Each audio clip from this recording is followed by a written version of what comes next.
If you're not able to join us, then there will be a recording for this evening's webinar. So it gives me a lot of pleasure to introduce Karen. Karen is a physiotherapist with the Hamilton-Niagara region hemophilia program, and Bojan is our president of Hemophilia Ontario. They both had the opportunity to attend the World Federation of Hemophilia World Congress in May. And so this actually is part of the presentation that they did while at the Congress.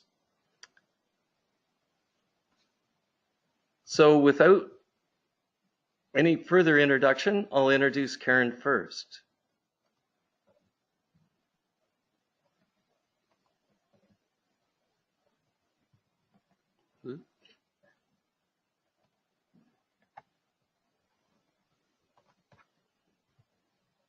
Hello.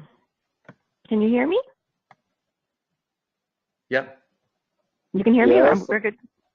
Okay. Some of us can. So I'm just going to share my screen here. So thank you, Matthew, for the opportunity. Can you see my screen? I've got it still waiting for your screen. I don't see Okay. your screen. All right, should be coming now. Up. Let me know when you see it. I see it. Yep. Okay, now do you see the GoToMeeting that I see on the right-hand side? No. Okay, perfect, because I just want to make sure you don't see that. So thank you all. Thank you for Matthew for inviting me to come. And it's my pleasure to do this presentation that I presented in Glasgow.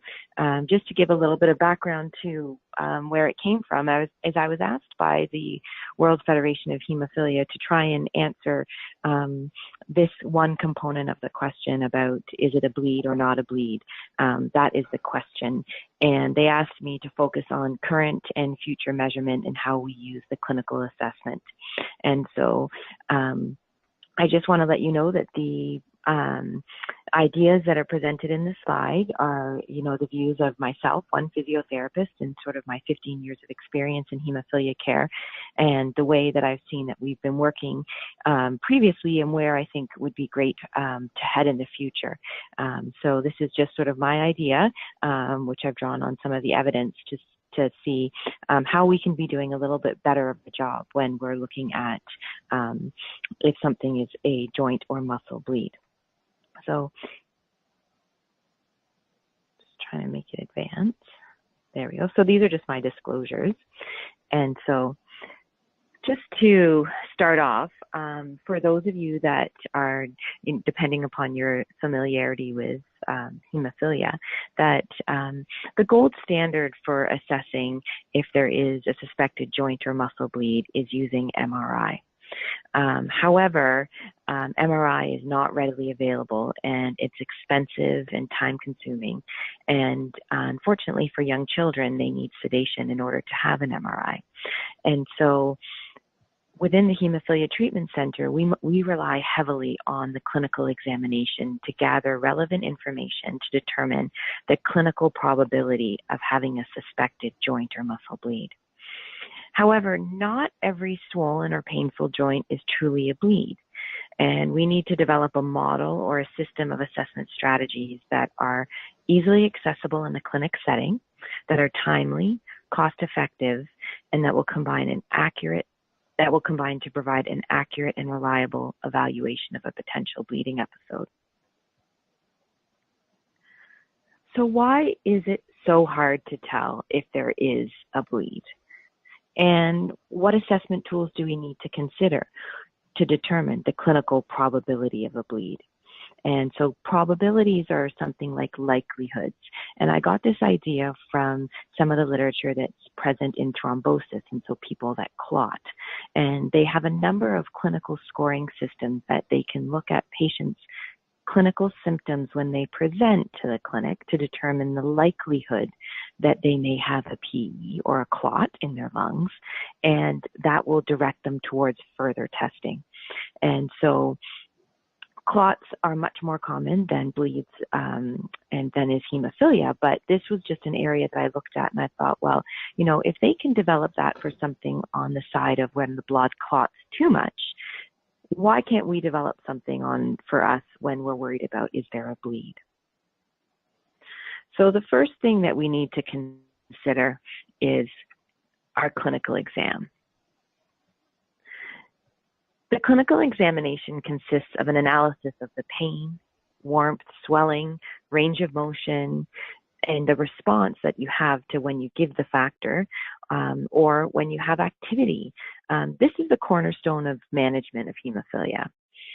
And this table is taken from a very common book that was developed by one of our world-renowned Canadian physiotherapists, Kathy Mulder. And this is just a snapshot of a table that's in that book that identifies common joint and muscle bleeds and breaks down into the different categories that we described that make up the clinical assessment to help differentiate between a new bleed, synovitis, or joint disease, also known arthropathy. Because assessing a new bleed in a joint that has underlying joint disease can be very difficult, and the process can become more complicated and uncertain.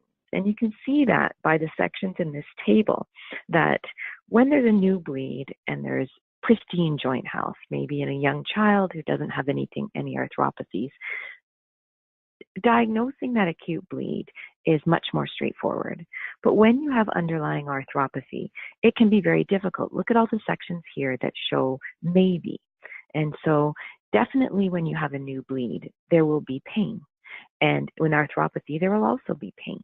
But when there's warmth, there's this maybe might be there. So I think there's some ambiguity that, you know, us in the clinic have, but also when we're teaching patients, that sometimes it's very difficult to be able to determine if you're having a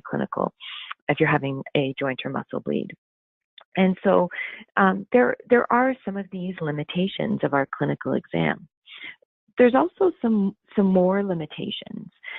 We do know that the clinical assessment of those parameters that were in the previous table may not be sensitive to detect small amounts of blood within a joint or a muscle. And that's because we have such great access to prophylaxis for most of our patients in Canada and good factor treatments that patients don't spend much time during the week down at their trough level.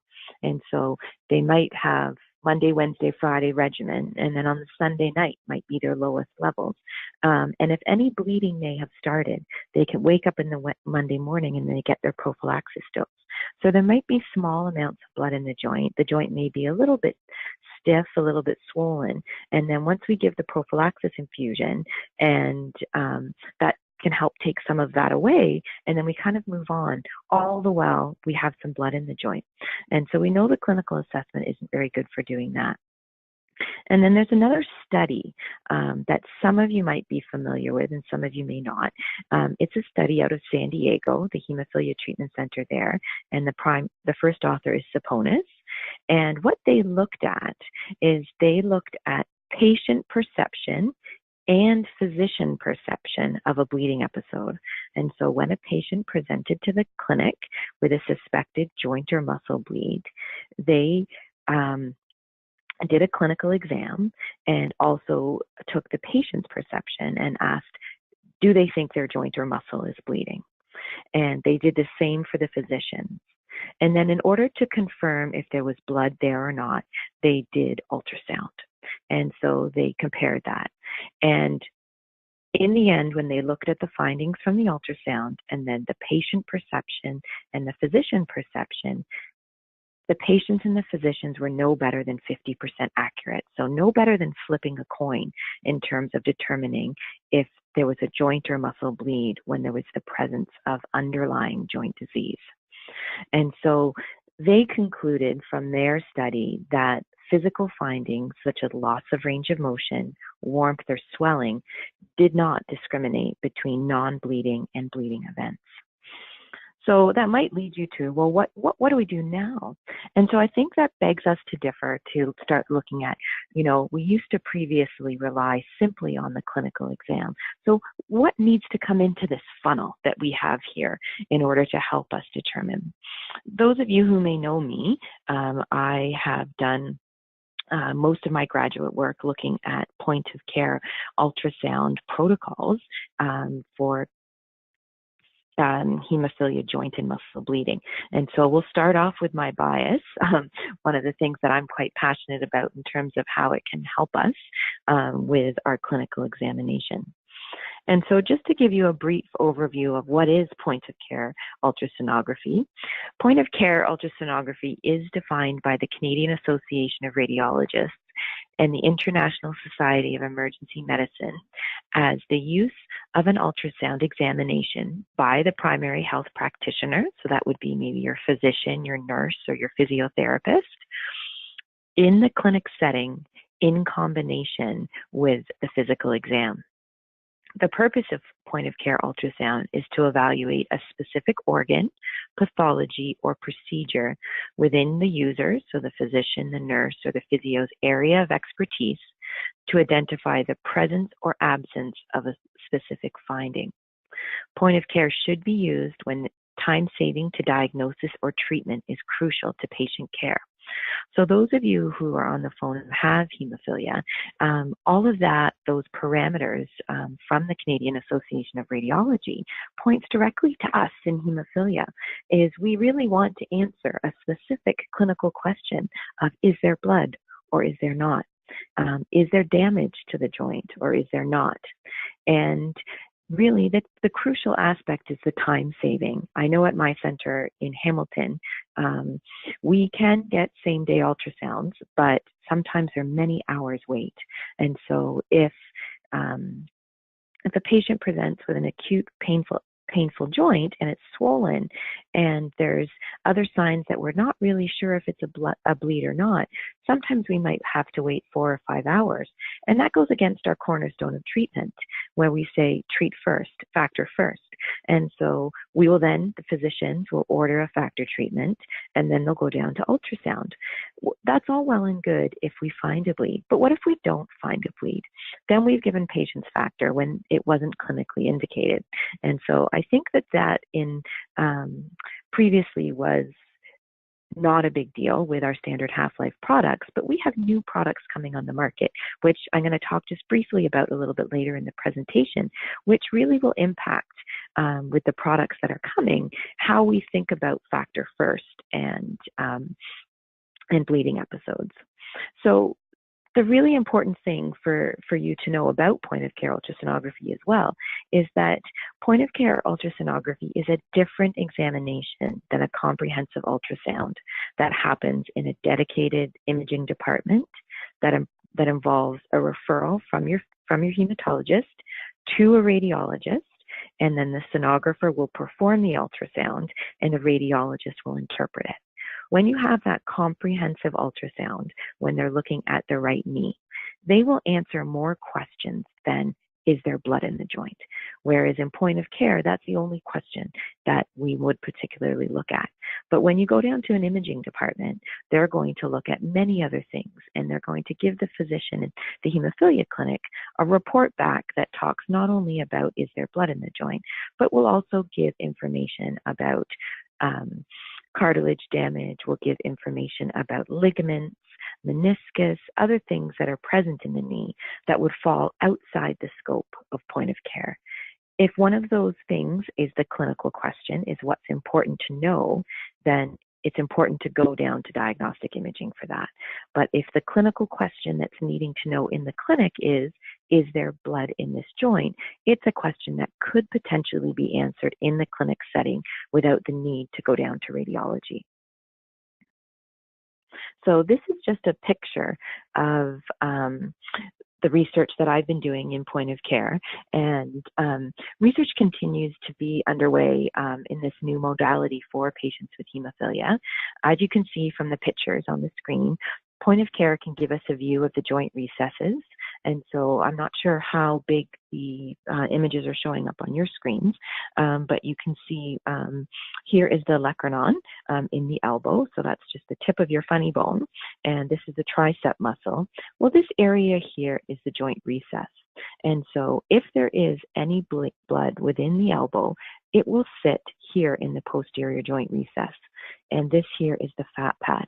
Now, the fat pad is really helpful to us because when there's fluid in the joint, and in this joint there isn't a fluid, this is one of my students, it lifts this flat fat pad out of the way. And so we're able to see that there's fluid within the joint.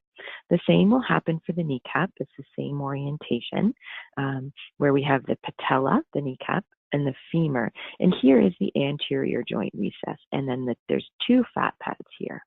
And these two fat pads will get lifted and separated when there's fluid within the joint recess. And that will help us determine if there's a joint or muscle bleed. And so point of care is really useful because some people will answer the question, well, how do you know it's blood? Well, because we're doing it in real time, we can use something called graded compression. And that's where we just put a little bit of downward pressure through the probe to move the fluid. Because if it's a tissue, like we see in synovitis, then that won't be displaced. It's a soft tissue. Whereas when you push with some graded compression through your probe, because blood is fluid, it will move from underneath the probe. And we can see that also with range of motion. And so if you're able to bend or straighten your knee, we can see the fluid moving in and out of the joint recess. And there's also other areas that will help us know if there is joint or muscle bleeding. If there's any dark structures with sort of speckled areas, we'll know that that is blood, not just fluid. And so the ultrasound gives us so many advantages in the clinic. It can help us determine if there's blood within the joint, like we've been talking about. But most importantly, what I find for my role in the Hemophilia Treatment Center, it's easier to determine an acute bleed at the beginning phases. And a lot of our patients have experienced that they have a sense of their body and what they think. But what was most important for me is when we determine bleed resolution. And so when can we return to weight bearing, return to sport or activity? And that's where I found the ultrasound to be so beneficial and helpful, because it can help us determine when the joint no longer has blood within it and we can return to our activities.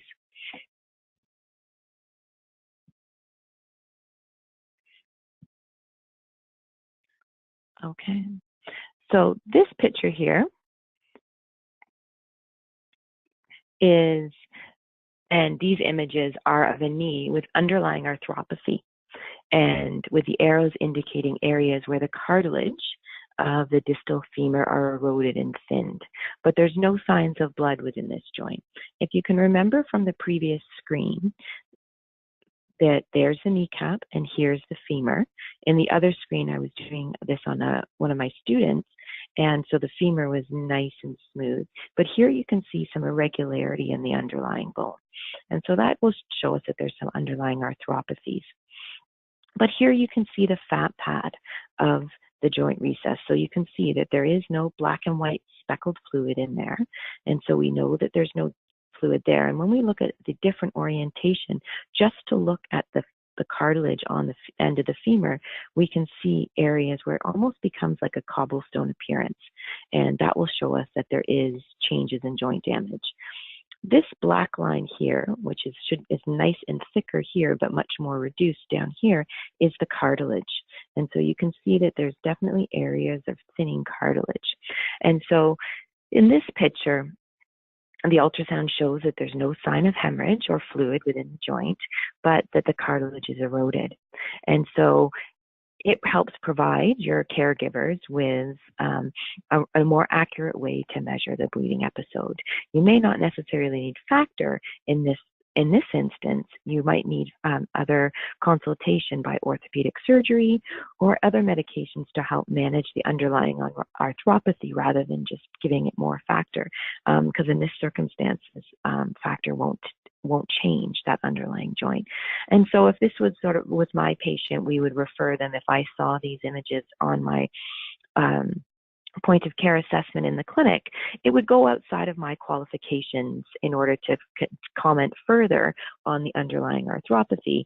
And so I would refer them on to radiology for either some more x-rays or even MRI if we can get that available, so that we can get a better radiological assessment based upon the findings.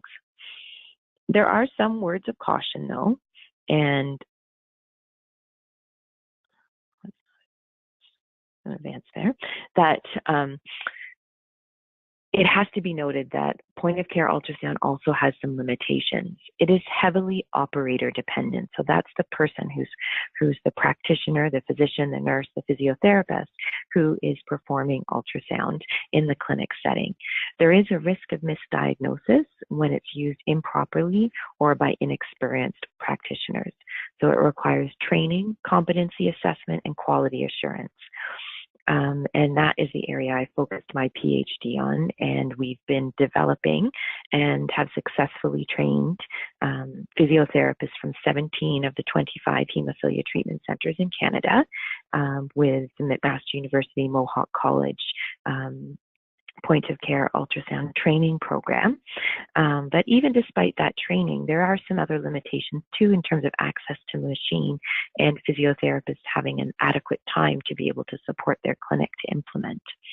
We also need some more valid and reliable protocols for acute joint and muscle bleeding. So this is just the beginning of a new area for hemophilia, but I think it's something that when we look at the clinical probability of a bleed, we need to consider.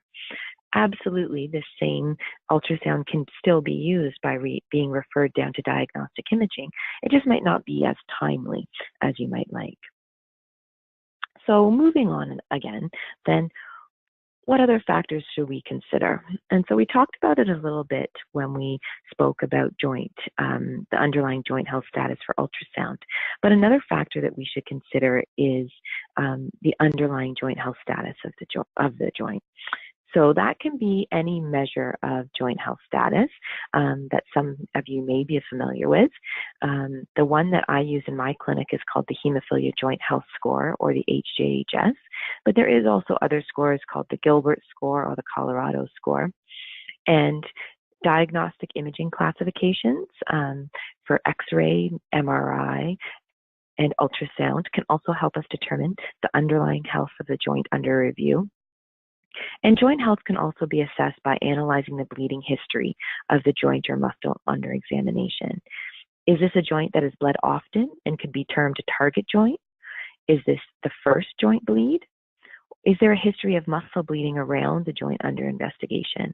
All of these are important questions that we must consider when trying to determine the clinical probability of a bleed, and highlight some of the importance of home infusion records and patient registries to help us maintain accurate historical data, because we really need that data, and need that data over a lifetime. Joint health changes so very slowly that we need that data from years ago, 10, 15 years ago, to help us in our determination of a joint bleed that may be happening today.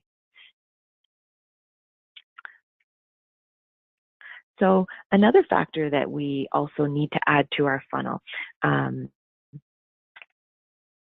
relates to mechanism of injury.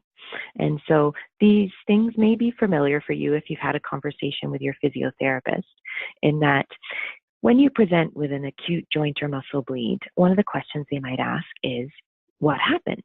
Do you know what, where did you have? Is there a mechanism of injury?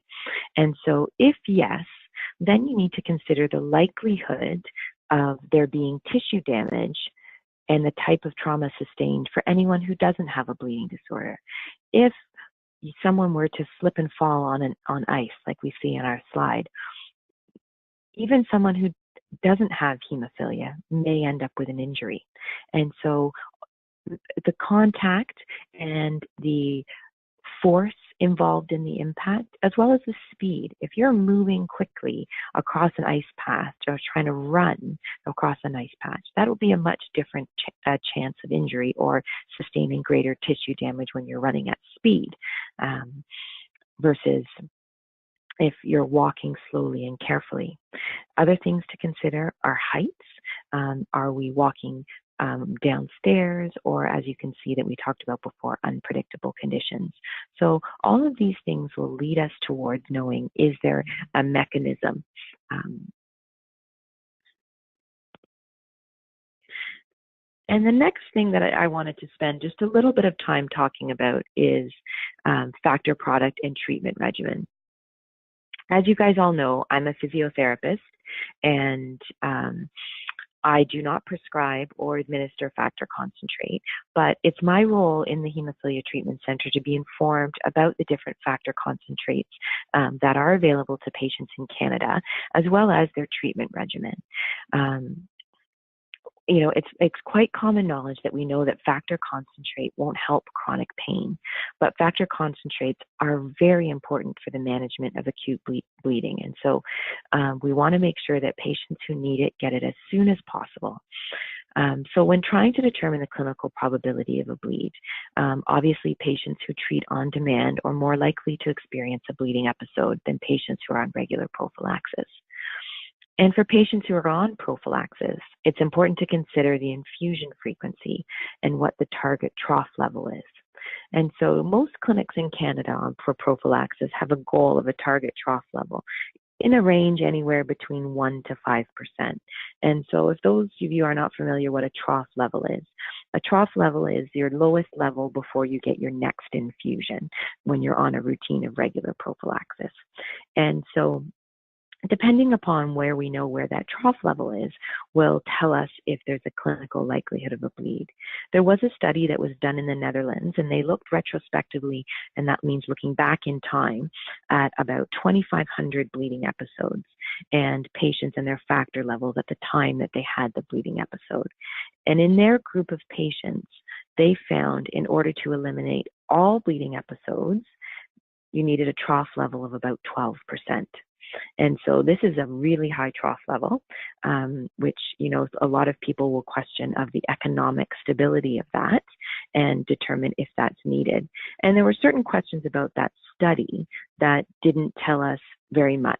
It didn't tell us about the patients in detail about who they were studying in terms of had they had access to prophylaxis their entire life, what their underlying joint health status was, and what physical activities were they engaged in. Because obviously, if you have a trough of 12%, but you're involved in playing sports like soccer or hockey, it makes common sense that you need a higher trough level. But were these patients just doing activities of daily living? Those are sort of things that we don't know yet. But I think it's important to really, you know, add this into our funnel when we're looking at the clinical probability, because there are new products that are into the Canadian market that are coming, and one of them, which is available for adults now, but through CBS, is so it's initial response. It's an extended half-life product, and so that's a study where they found higher trough levels and for factor 9 patients. But we also have some other standard half-life products that are also with the new purification properties that are happening, that are also giving patients a bit of an extension in their half-life. And then there's new products that are coming down the pipeline. And so these primarily are for patients with inhibitors, but they're emissive. And these new pipeline products are really changing how we look at hemophilia and bleeding episodes at a rapid rate. And so I didn't really want to talk too much in detail about the products because I think that's well outside of my knowledge and my realm. But I just wanted you to highlight that there are a number of products on the market that have indications for once weekly prophylaxis and that are changing on how we might think about our trough levels and our factors. And then the last bubble with which to consider why there's a delay there, is pharmacokinetic testing. And so I'm not sure if everyone on the call will know what that is, but we do pharmacokinetic testing quite regularly in our clinic here in Hamilton. And that's the basically the web available, we use the WAP system, the web available population pharmacokinetic service. And a pharmacokinetic service is a platform with which allows us to take minimal blood draws from a patient when they receive their factor infusion, and so that we can predict how factor is used in their body. So it really helps empower our treaters in their prescription of our factors, because they can individualize their prescription to each individual patient. And so I know my hematologists in my clinic are quite active in doing pharmacokinetic testing. But as a physiotherapist, I wanted to show how important it is for me to understand and to know. So on the right-hand side of your screen, you can see that there is an example of a WAPS PK profile of a patient. And if this patient presented to clinic with an acute and swollen, painful joint, and they say to me that they had their infusion 12 hours ago, we can use this graph to help us project what the circulating factor levels are at the time of injury. And so we can see here that the levels are around 20%. And so that doesn't go to say that there isn't the potential of a bleeding episode. Absolutely, if the trauma or other signs and symptoms are presenting that way, it just adds another little tool to our toolbox. And so then that way we can also use the profile to be able to tell us if it happened many hours after their infusion, if they're at the lower end of the tail. So coupling the data from a WAPS or from a PK test and the variables presented above will help us add some clinical reasoning and confidence to our clinical assessment of a possible bleeding episode. So this is just my last slide, and then we'll move on to Bojan. But I just wanted to sort of say, in summary, not all painful episodes or every swelling around the joint is a bleed, especially in patients with underlying joint disease. And today I presented a possible model that could be used to determine the clinical probability of a bleed. This was just one physiotherapist's idea about what other factors should we be considering. And moving forward, I think it would be really great if we could be able to perform a study looking prognostically, so that looking at the prognosis to determine what variables, if any, of the ones I mentioned today are important to include in the model. And does each factor count for equal weight, or are there some that are more important than others? And am I missing anything? This is something that I just came up with when I was preparing for the WFH, but there may be other areas that I may have overlooked.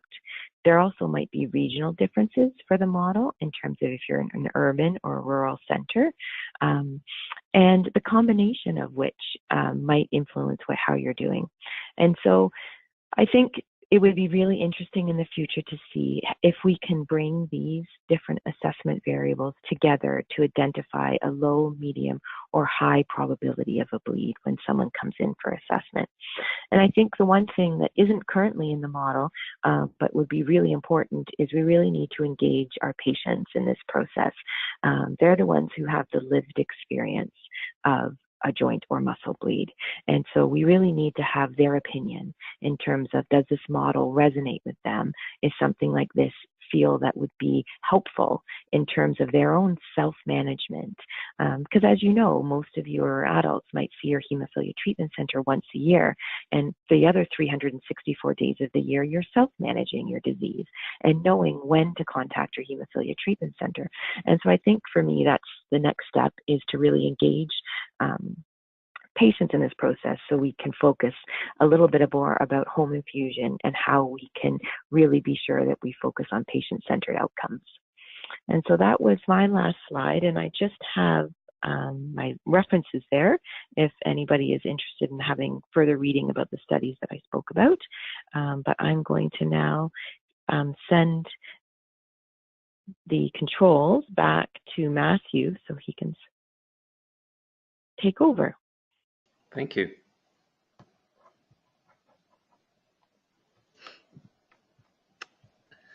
So, does anyone have any questions for Karen at this point?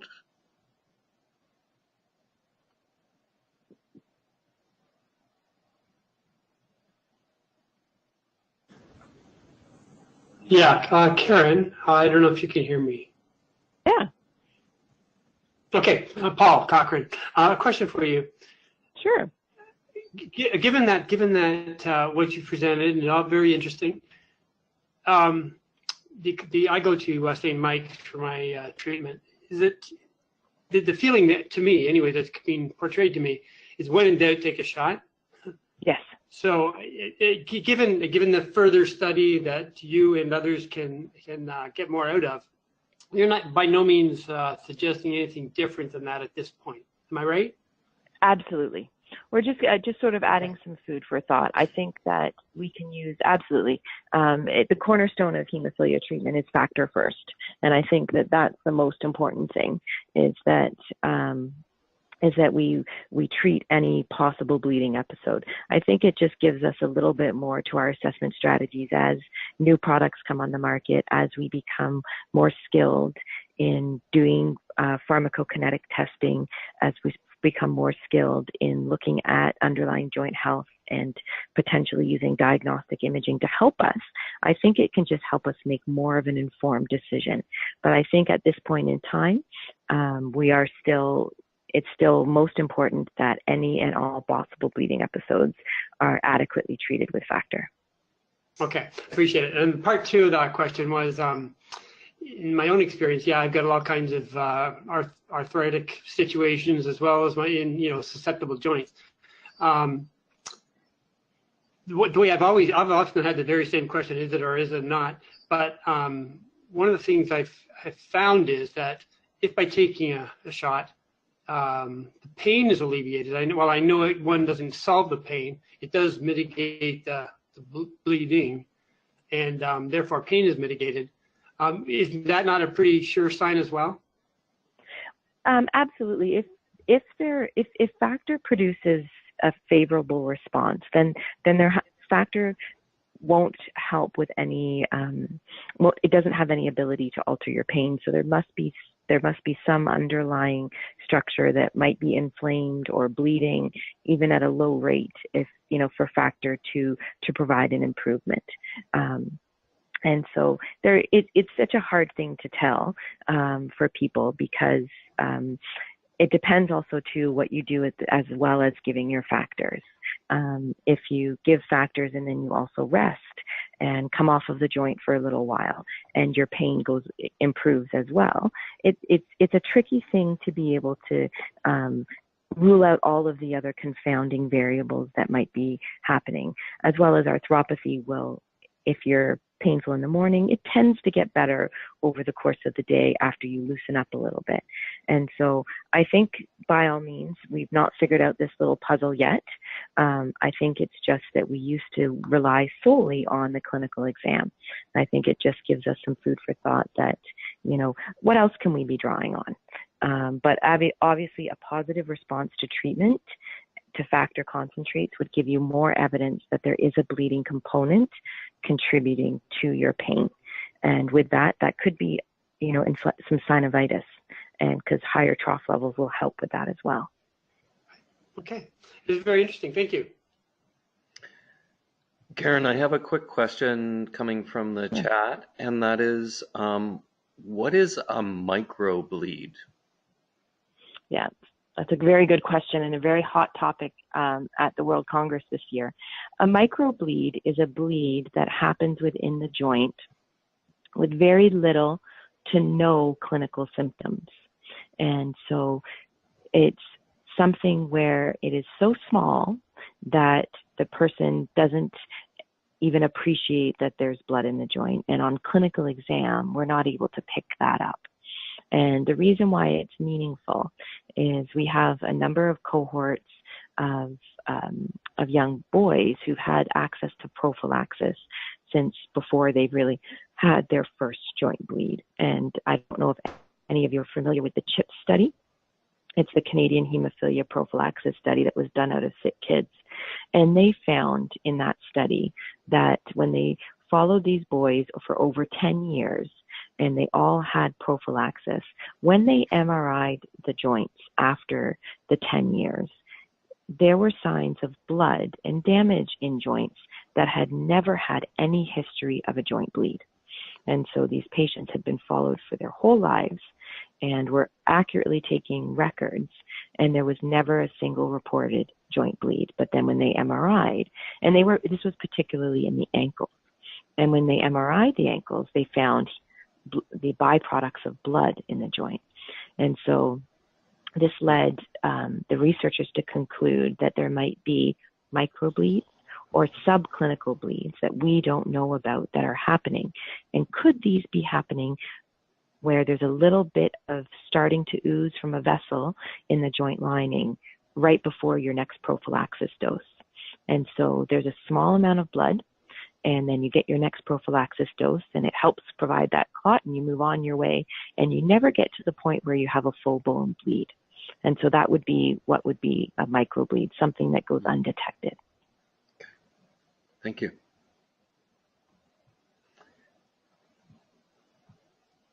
Why don't we hold off on any further questions, and I'll take this opportunity to introduce Bojan, sorry, I went a little too far there.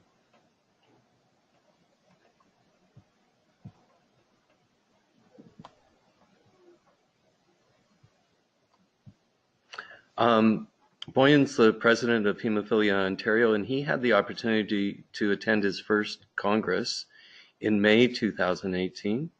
Why don't I pass it on to you, Bojan? Okay, great. All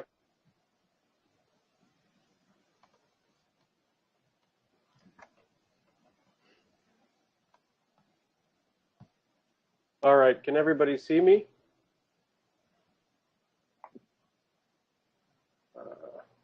Hopefully. So I guess because of sunset, you're getting a bit of glare on my screen, and I've angled away a bit.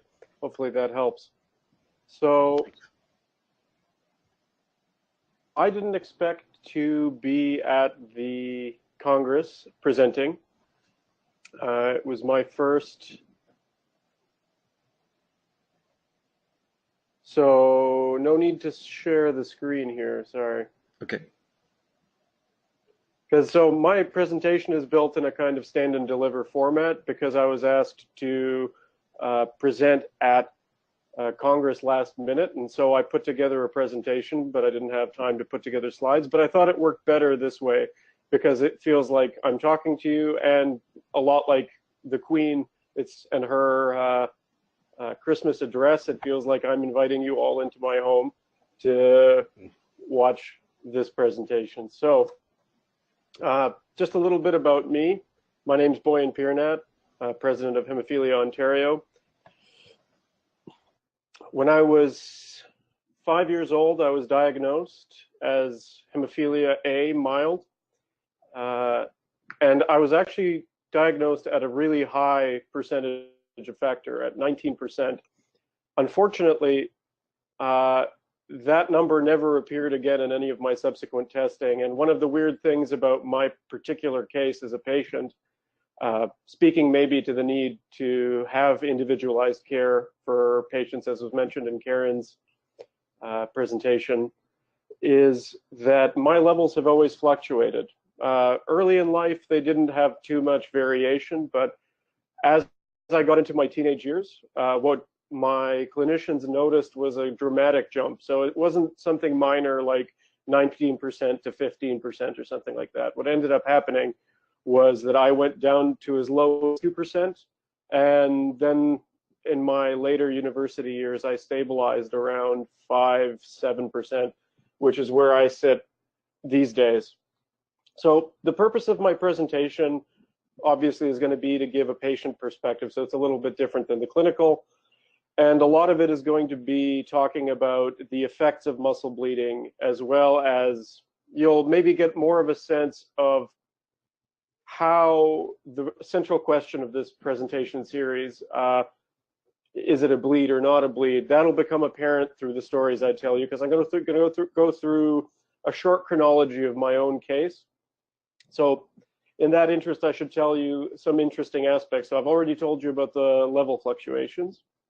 One other thing to note is my physiotherapist in Manitoba, Greg Blamey, he noticed that I have hypermobility in my joints, which means that basically they bend too far for how strong the structures are around them to support that movement. So those put me at increased risk of bleeding that you wouldn't necessarily see as a result of the hemophilia.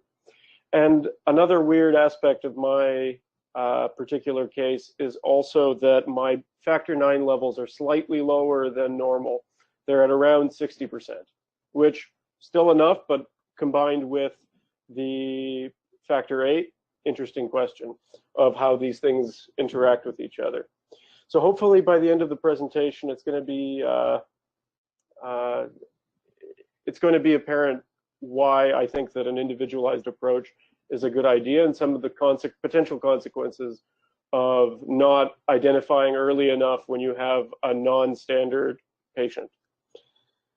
So I'm going to go through, maybe to your detriment, a chronology of my bleeding over the years, and also to give you a sense of when I was being treated, so you know where care was at roughly based on your own experiences. So around the time I was diagnosed, 1996 to 2001, just before I became a teenager, I was in the children's section of care in my clinic. And so factor first was definitely one aspect of it that was enforced for new parents. But because I was a mild hemophiliac, I would only treat on demand. So just to say again that I don't do prophylaxis. I only treat when I have an injury or suspect that I have one. And so when I've been able to access factor has very much depended on my age and level of judgment at the time that I was treating my illness. So early on, there was no problem. 1996 to 2001, basically, I didn't have a single injury or bleed that couldn't be taken care of in one or two treatments, and I've bled very infrequently, which in an ironic way made me less prepared to identify real bleeding when I started to bleed in my teenage years. As my body started to grow, my muscles got bigger, I got more involved in active sports, and because I was bleeding so infrequently, my team thought that I was a responsible kid and had my head screwed on right, so that they gave me the green light for a lot of sports, high contact sports, that they wouldn't necessarily normally recommend to other people. Now, times have changed, but back then they were telling me that most people weren't encouraged to do martial arts. And I started martial arts at 7 years old and did it until I was 18, and actually eventually ended up stopping because of the bleeding disorder. So that leads me to the transition period, around 13 years old, 2002 to 2005, until I hit high school. And so this is where real injuries started to happen for me, and real bleeding. And one very, how would I say it? The big example, the big wake-up call, you might say, to hemophilia for me was when I was in track and field at the end of my year in grade 7. I was running on the field and I tore my muscle from my knee all the way up to my groin. So if you can imagine the quadricep, it was a vertical split right from the top of the knee, again, all the way up until the top of the groin, or to the tip of the groin. So I didn't notice right away what had happened. I just noticed I was uncomfortable. I was sitting in class. I was sweating, which was unusual for a regular cool day in October. And what I noticed was I started to sweat more and more and feel this kind of unbearable pain, until when I tried to stand up at the end of the class, it turned out I couldn't get up. So that day I went to the hospital. They did an ultrasound, thankfully, and it showed that, well, I hardly needed it for bleeding because my quadricep had it had doubled in size basically from blood flow, which was quite dangerous because it leads to something called compartment syndrome, which I had, but thankfully didn't have to be treated surgically. So compartment syndrome is basically when you have a tight space in an area in your body where the blood rushing through there suddenly puts pressure on the system, and it can be very dangerous. So that scared my clinic, that scared me for the first time, and the recovery, I finally learned like the other end of that, which was recovery for a serious injury. So that took about 6 months to fully heal and about 2 years to be able to walk complete without pain. Obviously, with that comes crutches and all of the interesting experiences that come with those. So in this case, what was interesting was the physio experience. So what they would have to do to keep my muscle from atrophying and from there being lifelong damage to the muscle tissue, what my physios would do, Kathy Mulder actually, and a young physio who was also working at the clinic at that time. What happened was that they would lie you on they would put me on my front. The physio would put her one hand, left hand, on my back, lower back, to stabilize me and keep me from jumping off the table. The other hand would go under my ankle, and they would slowly tense the leg back and bend it so that all of the muscle fibers could stretch and pull away, and all of the dried blood could come loose, and there would be some flow, allowing for movement in the muscle and to make sure that white blood cells weren't eating away at my muscle, basically. So this was what kind of led initially to the next set of injuries over the next few years. In high school, 2005 to about 2009, I had semi-frequent bleeding. This was about the time that we noticed that my levels were starting to fluctuate, as well as I was still involved in sport, but now it was having a different impact on my body than it used to. It was a lot more strenuous, and I was noticing that I wasn't able to keep up in the same way, and that even though I was able to perform at a higher level, it also came at a greater cost, which is that when I got hurt for longer and a lot worse. So the practical impact of that was that I'd lose about 20 to 30 school days a year during those years. And then in my, what I call them, the nightmare years, and keep in mind that this is from a mild hemophiliac's perspective, so I'm not at all trying to encroach on pain territory for any severe hemophiliacs out there in the community. I'm just trying to tell my experience. But 2007 to 2009, I was missing about 40 to 50 days of school a year. I had serious bleeding roughly every 2 months, and it was happening in my ankles and in my psoas. So it's interesting to note the way in which a single bad injury can lead to a cascade of bad bleeds because of a destabilization in the body that it takes a lot of time to recover from. So my main one was in my right ankle. I was going up some stairs at school. The bell had just rung. I was a little bit late. The stairs were kind of wet. So I start moving up the stairs and I slip, and probably one of the few people who's fallen downstairs from going upstairs. So what ended up happening is that I planted my right foot, and as I lost my balance, thought it'd be a good idea to try to keep that foot stable. Well, that was a bad idea, because the foot stayed and my body twisted around at 300 or 180 degrees, and I fell back down the stairs. So what ended up doing, thankfully didn't break my ankle, but what that ended up doing was tearing the ligaments and the tendons in my foot, which took 6 months to recover, crutches and everything else. But it also left instability. Like, one thing is that my growth plates fused as a result of that, which meant that I stopped growing, and also there was an imbalance between the size of my two legs by a little bit, not too much, everyone has a bit of it, but just enough to destabilize, plus the additional pressure of dealing with that ankle and learning to rebalance. So what ended up happening was a cascade of injuries back and forth, one ankle, then the other, then the other, then the other, basically, throughout these years. In addition to what, again, doesn't normally happen to mild hemophiliacs, but was brought about it as a result of my martial arts, which was psoas injuries. So psoas, for anybody who doesn't know, a lot of severes will probably know it because they've had it. It's a large muscle that wraps from your groin all the way to your back. And when you injure it, there is a very common set of symptoms where you lean forward and drag your leg. And that was diagnosed eventually. And what ended up happening from that was, again, I had it from the right side to the left side to the right side to the left side.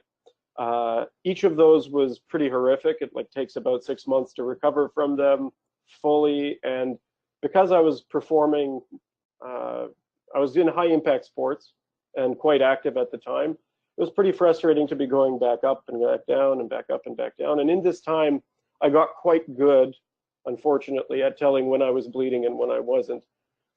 But unlike for a severe hemophiliac where you have access to prophylaxis throughout because it's absolutely necessary, being on demand, it created a bit of frustration between the team and myself because they couldn't tell how diligent I was being and whether I was taking more risks because I was a stupid teenager, which obviously I was, but also they were trying to tell, am I using my factor responsibly? And this is a very hard transition because suddenly your body isn't cooperating with you and you're trying to tell if you're bleeding or not, and people are putting more pressure on you to be independent and figure out and take control of your own illness. And what ends up happening is that you fail many times to assess correctly, but also it makes you hold back when you should treat.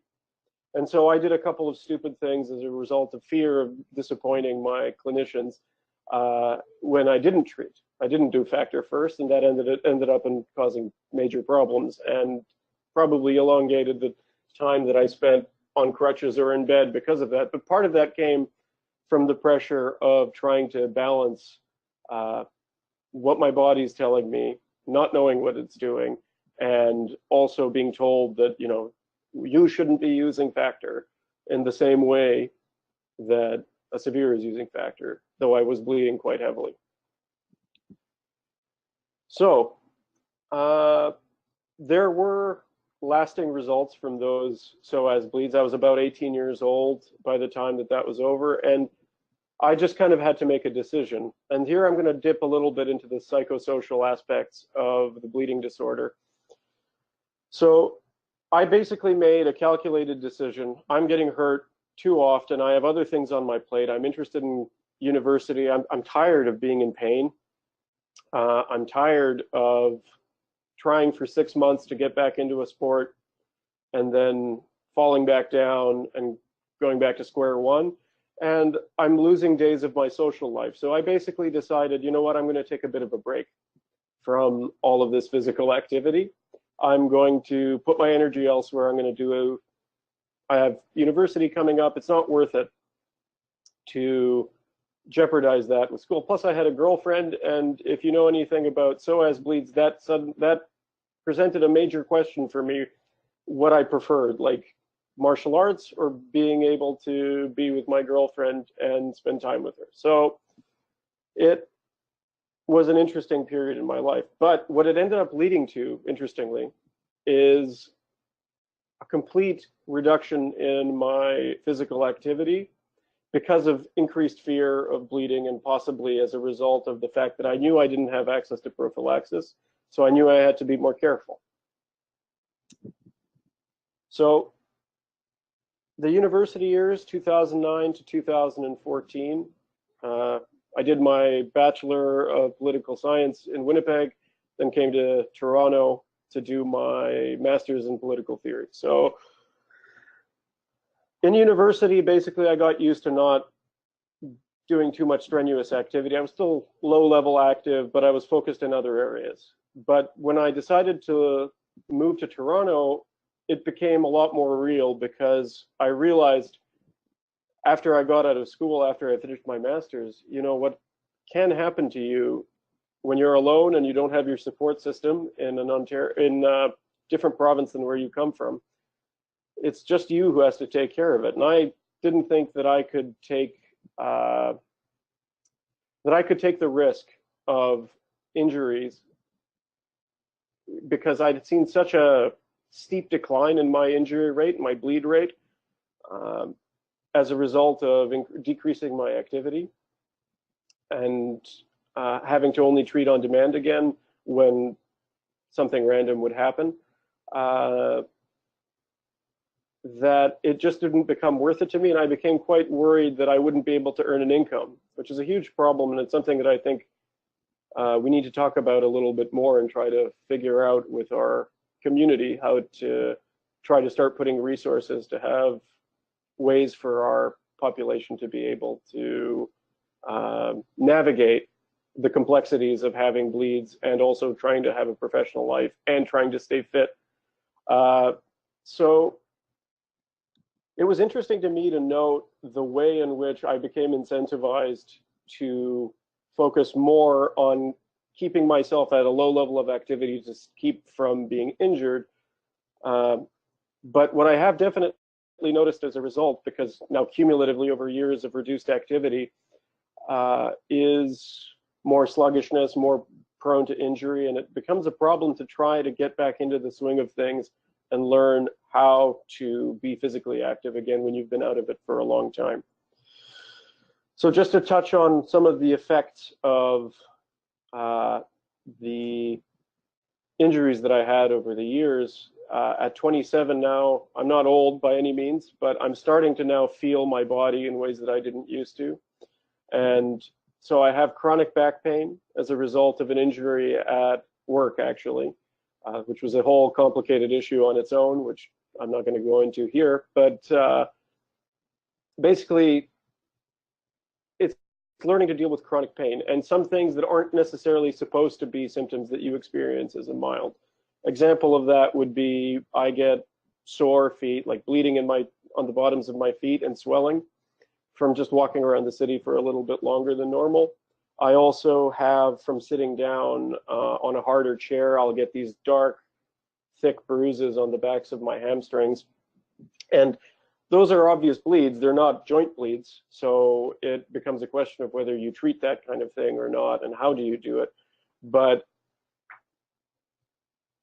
it's interesting to note that as somebody who has a mild, moderate case and sits on that fence, it becomes much harder to know when you're bleeding and when you add factor, because you're not constantly covered along the road. You have to just decide when you're putting in, and then also you are subject to more scrutiny as a result of that through your clinic, because it's a question of, did you really know when you should have treated? Is this just something that'll go away on its own? So that's something that I wanted to give as food for thought and to give you a kind of a holistic picture. And so with that, I think I'm going to conclude and leave you to make your own conclusions about what you think about that. Thank you very much for your time.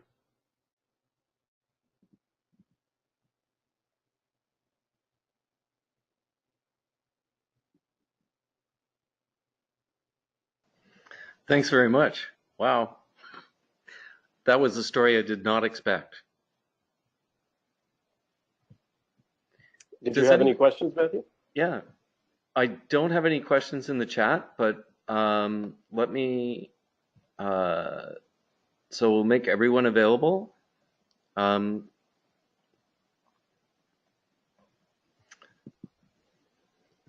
Does anyone have questions for either Bojan or for Karen? Yeah, can you hear me here? Yep. Yeah, my son is hemophilia A mild, and so our concerns with bleeding are fortunately farther between than we anticipated. Every once in a while, we'll wind up at the emergency room. Recently, we went to the emergency room because he had fallen on his back hard enough that he hurt a crack, and so we were obviously concerned. So took him there, and the doctor had looked him over and had said, yeah, it looks like there could be a little raised area just to the side of his spine. So the moment that I asked her, is it possible that could be as a result of bleeding? And she said, yes, that's possible. So immediately we went into the protocol of getting him some factor. But subsequently, she did an ultrasound on the spot, and after they'd taken some X-rays were clear, and the ultrasound was negative for blood. Of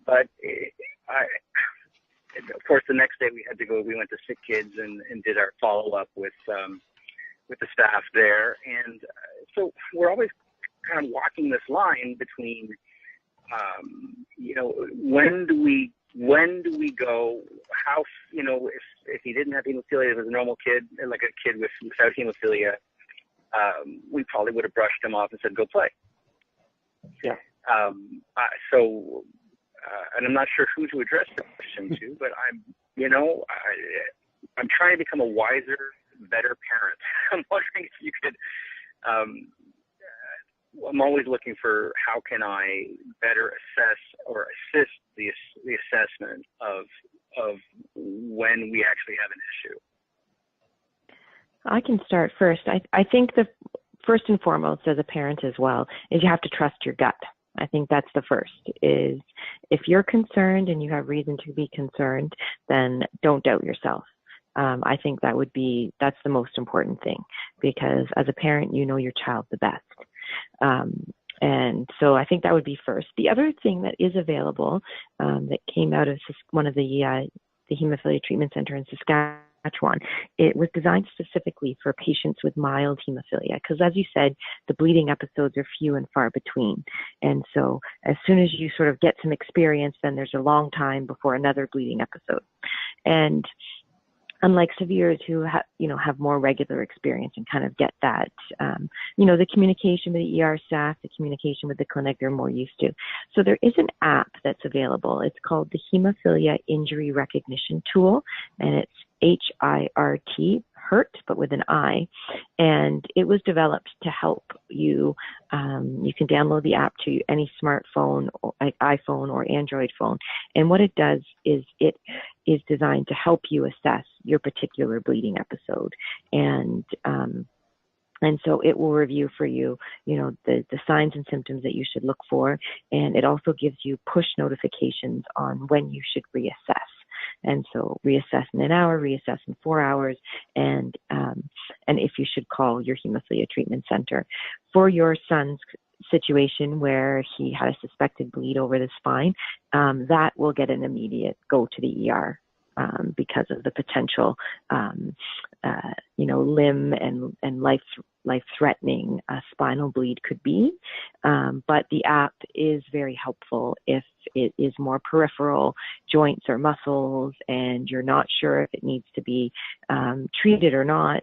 But I think for anything that is involving trauma and to such a sensitive area of the body like the spine, you have to trust your gut, and it would be better safe and going in than dealing with a bleed there later. Thank you very much. Yeah, and I don't have much to add to that. I think Karen really covered it, especially from a clinical perspective. But in a more general sense, and from the experience of being a mild hemophiliac, I'd say that one important thing early on to do is to be more safe than sorry, especially as you're learning to figure out the individual bleeding style, I guess I'd say, of your own child, and as he gets more comfortable in his own body and learns how it affects him. Because what we notice with mild hemophiliacs is that it's quite wide-ranging in terms of how they experience the disorder.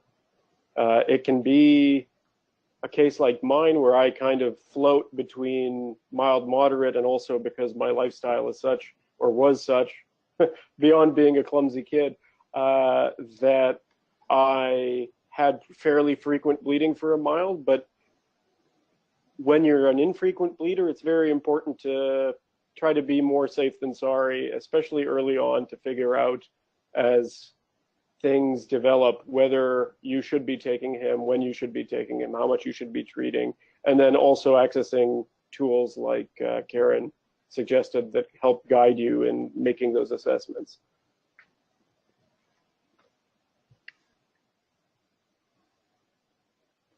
Thanks. I'll make sure that the HURT application is actually in our chat window before we finish up.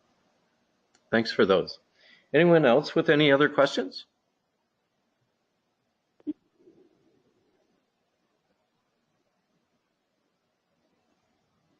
All right. Well, why don't we conclude for this evening? And again, thank you both. I'm always welcome the opportunity to learn, and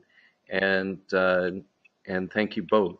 I found both presentations gave me insights that I hadn't thought of personally, and thank you very much. Thank you, Matthew. Thank you. Thanks very much. Thank you. Thank you. Good night. Thank you. Thank you, everybody. Good night.